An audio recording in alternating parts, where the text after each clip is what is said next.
मिटियापुर गांव में मोहन नाम का एक आदमी अपनी बीवी नंदिनी और अपने 15 साल की बेटी अर्चना के साथ रहा करता था। मोहन एक कारोबारी था जो मिट्टी को साफ करके उसे बेचने का काम किया करता था। मोहन अपने ही गांव के मुखिया अभिमन्यु के साथ मिलकर इस कारोबार को किया करता था और मोहन के कारोबार का हिसाब नंदिनी देखा करती थी। सुनिए जी, इस बार मुखिया जी ने पूरे 6 महीने की पेमेंट नहीं दी है। आप उन्हें पेमेंट के लिए कहते क्यों नहीं? तुम्हें क्या लगता है नंदिनी कि मैं मुखिया जी को बोलता नहीं हूँ? ऐसा एक दिन नहीं जाता है जब मैं मुखिया जी से पैसों के बारे में बात नहीं करता। लेकिन आप ही बताइए ना, ऐसा कब तक चलेगा? मुखिया जी के ऊपर हमारी अच्छी खासी रकम बकाया हो चुकी है और अब तो घर का राशन भी खत्म होने वाला है बिल्कुल। अर्चना बिटिया के स्कूल की फीस भी 4 महीने से जमा नहीं हुई है। अपनी बीवी की बात सुनकर मोहन गहरी फिक्र में डूबकर बोला, आज मैं मुखिया जी से इस बारे में जरूर बात करूंगा। इतना कहकर मोहन मुखिया की फैक्ट्री में चला गया। मोहन को देखकर मुखिया बोला, क्या बात है मोहन, आज तुम ट्रैक्टर में मिट्टी भरकर नहीं लाए? मुझे आपसे कुछ जरूरी बात करनी है मुखिया जी। हाँ हाँ बोलो। मुखिया जी, एक बार हिसाब किताब देख लेते तो ज्यादा सही रहता। आपने पिछले 6 महीने से मिट्टी की पेमेंट नहीं की है और अब मेरी जेब में फूटी कौड़ी भी नहीं बची है। यहाँ तक कि घर का राशन भी खत्म हो गया है। बेटी के स्कूल के फीस भी 4 महीनों से जमा नहीं हुई है। कम से कम मुझे आधी रकम ही दे देते। मोहन, मैंने कहा था ना तुम्हें कि बाजार थोड़ा मंद पड़ा हुआ है। जैसे ही सब कुछ ठीक होगा तुम्हारी सारी रकम तुम्हें एक साथ में दे दूंगा। लेकिन मुखिया जी, अब मेरे पास तो ट्रैक्टर में डीजल भरवाने तक के भी पैसे नहीं बचे हैं। अब उसमें मैं कुछ नहीं कर सकता। तो फिर एक ही रास्ता है, तुम अपने बीवी और अपनी बेटी को भी काम पर लगवा दो। आखिर तुम्हारी बेटी भी 15 वर्ष की हो चुकी है।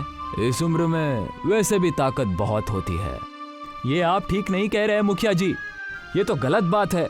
आप मुझे मेरे पैसे देने की बजाय उल्टा मुझसे ये कह रहे हैं कि मैं अपने बीवी और बेटी को भी काम पर लगवा दूं।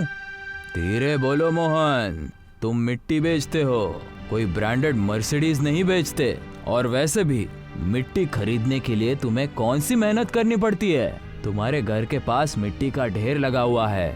अरे तुम्हें तो मेरा एहसान मानना चाहिए कि मैं तुम्हारी मिट्टी खरीदता हूँ। नहीं मुखिया जी, आप गलत बोल रहे हैं। सच तो यह है कि मेरी मिट्टी अब शहर में अच्छे दामों में बेच देते हैं और मुझे ना के बराबर पैसे देते हैं। और इस बार तो आपने हद ही कर दी। 6 महीने से आपने पैसे ही नहीं दिए। एक तो मैंने तुम्हारे ऊपर एहसान किया, तुम्हारी गरीबी देखकर तुम्हारी मिट्टी खरीदने तक को तैयार हो गया। तुम्हारी थोड़ी सी रकम क्या रुक गई? तुम तो मेरी बेइज्जती करने लग गए। मैं आपकी कोई बेइज्जती नहीं कर रहा मुखिया जी, मैंने तो सिर्फ आपके सामने अपनी मजबूरी बताई है कि मेरे घर का राशन पानी भी खत्म हो गया है। अब आप ही बताइए कि मैं क्या करूं? वही जो तुम इससे पहले किया करते थे। मैं आपकी बात का मतलब नहीं समझा। सीधा मतलब है मोहन, पहले तुम कोई कामकाज नहीं करते थे बल्कि बेकार घूमा करते थे।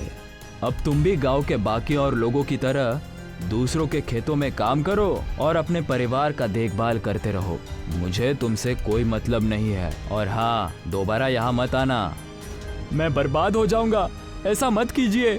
मुझे आप थोड़े से ही पैसे दे दीजिए ताकि मैं अपने घर का 1 महीने का राशन पानी खरीद सकूं। एक फूटी कौड़ी नहीं मिलेगी मोहन, तुम्हें जो करना है कर लो, मैं तुम्हें एक पैसा भी नहीं देने वाला।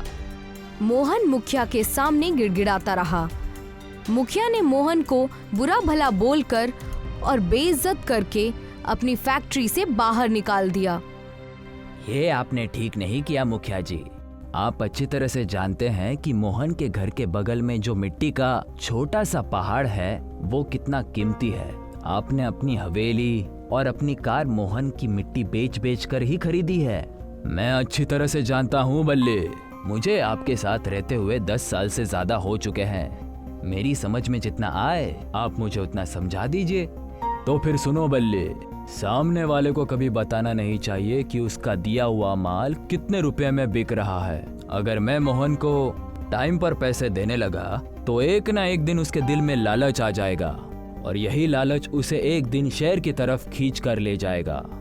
उसका पिता तो मुझे मिट्टी बेचने को तैयार ही नहीं था, तो फिर मैंने उसे एक रोड एक्सीडेंट में मरवा दिया। सबको यही लगा कि मोहन का पिता हादसे में मारा गया।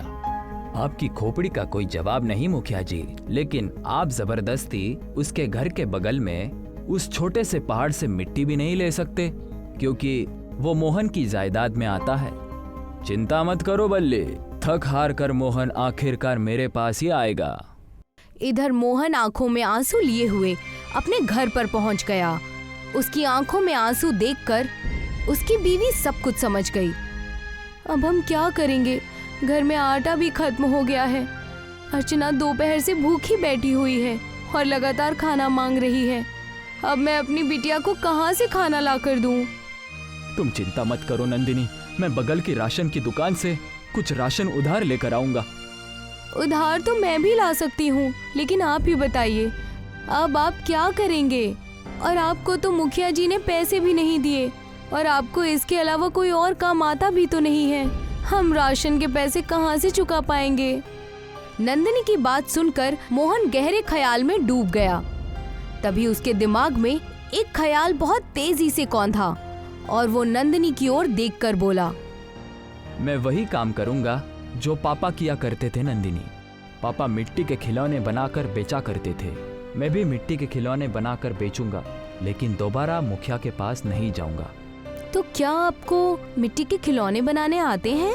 मुझे ज्यादा खिलौने बनाने तो नहीं आते, पर मुझे एक खिलौना बहुत अच्छी तरह से बनाना आता है। मुझे याद है जब पापा जिंदा थे तो वो मिट्टी की परी बनाया करते थे।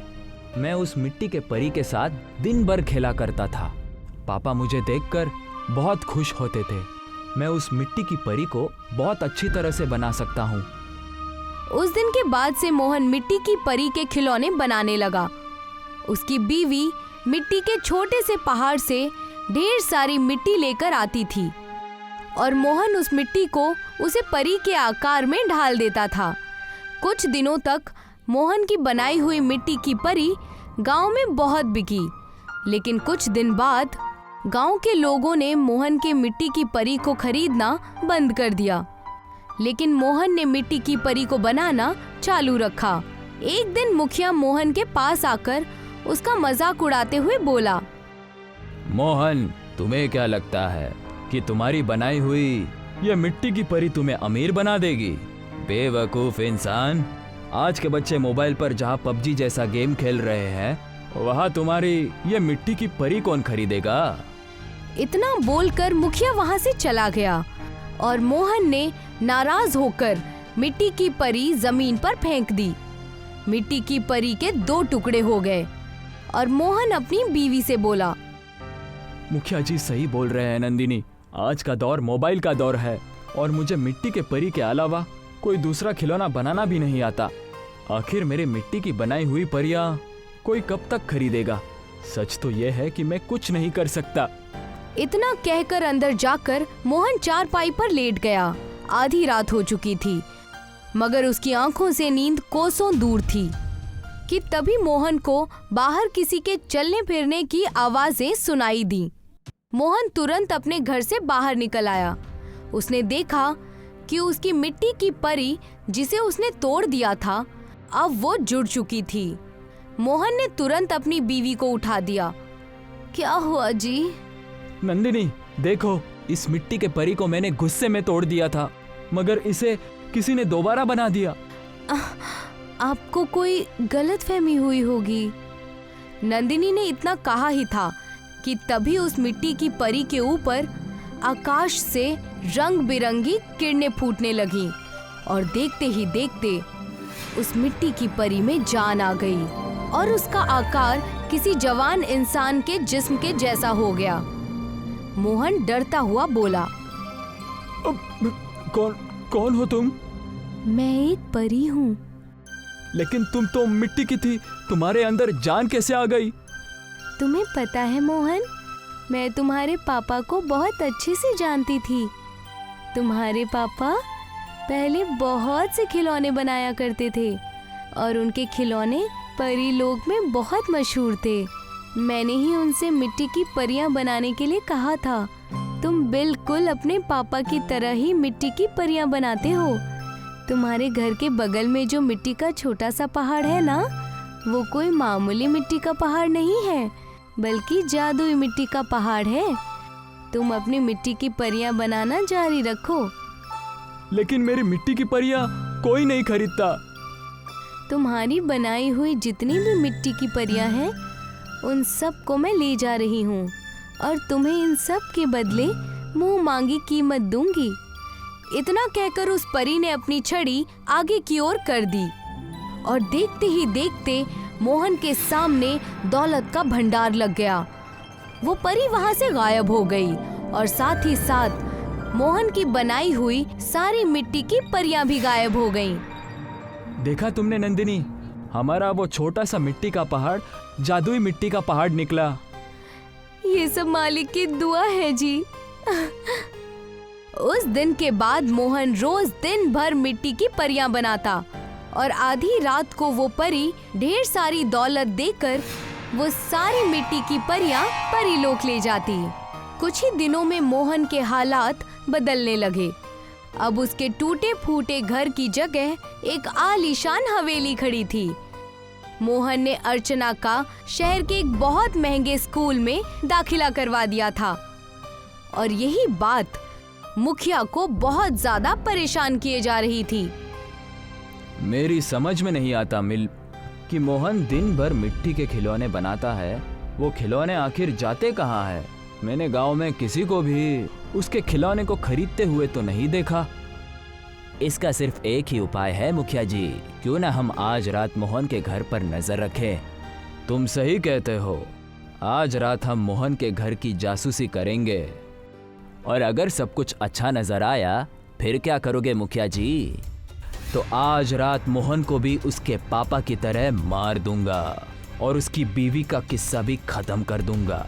मेरे आगे पीछे घूमने वाला सड़क छाप मोहन मेरी बराबरी करेगा।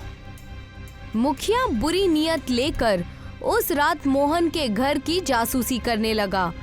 मुखिया और बल्ली ने देखा कि रात में आकाश से रंग बिरंगे किरणें फूटने लगीं और उनमें से एक परी निकलकर जमीन पर आ गई और मोहन के मिट्टी के खिलौने गायब हो गए और मिट्टी के खिलौनों की जगह दौलत का ढेर लग गया। बल्ली धीरे से मुखिया से बोला, मुखिया जी, ये तो हकीकत की परी लगती है, इसने ही मोहन को बहुत सारा धन दिया है। बल्ली, मैंने अब अपना इरादा बदल लिया है। अब मैं मोहन और उसकी पत्नी को नहीं बल्कि इस परी का ही किस्सा खत्म कर दूंगा। अरे परी कोई इंसान नहीं होती, मेरी बात मानिए तो यहाँ से उल्टे कदम वापस चलिए, इसी में हम दोनों की भलाई है। तो तुम चले जाओ, तुम एक नंबर के डरपोक हो, मगर मैं तुम्हारे जैसा डरपोक नहीं हूँ।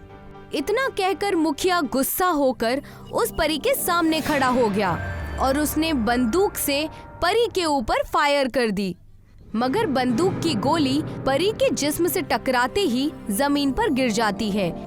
ये देखकर मुखिया बुरी तरह से डर गया। तुम्हारा साथी होशियार निकला और वो तुम्हारा साथ छोड़कर भाग गया। मैंने तुमसे बड़ा बेवकूफ इस धरती लोक पर कभी नहीं देखा। मुझे क्षमा कर दीजिए परी जी। नहीं, तुम माफी के लायक नहीं हो। तुम्हारी सजा यही है कि तुम भी अब जिंदगी भर मिट्टी के ही बनकर रह जाओगे।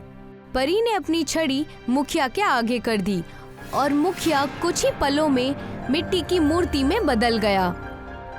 मुखिया जी जैसे भी थे तो वो इंसान ही, आप उन्हें दोबारा इंसान बना दीजिए। नहीं मोहन, मुखिया ने ही तुम्हारे पापा की हत्या करवाई थी और आज ये तुम्हारी और तुम्हारी बीवी की जान लेने के लिए यहाँ आया था। अगर मैं इसे दोबारा इंसान बना दूंगी तो ये फिर भी तुम्हारा दुश्मन ही रहेगा। इसकी सजा यही है। इतना कहकर परी वहां से गायब हो गई और मोहन आज भी मिट्टी की परी बनाता है।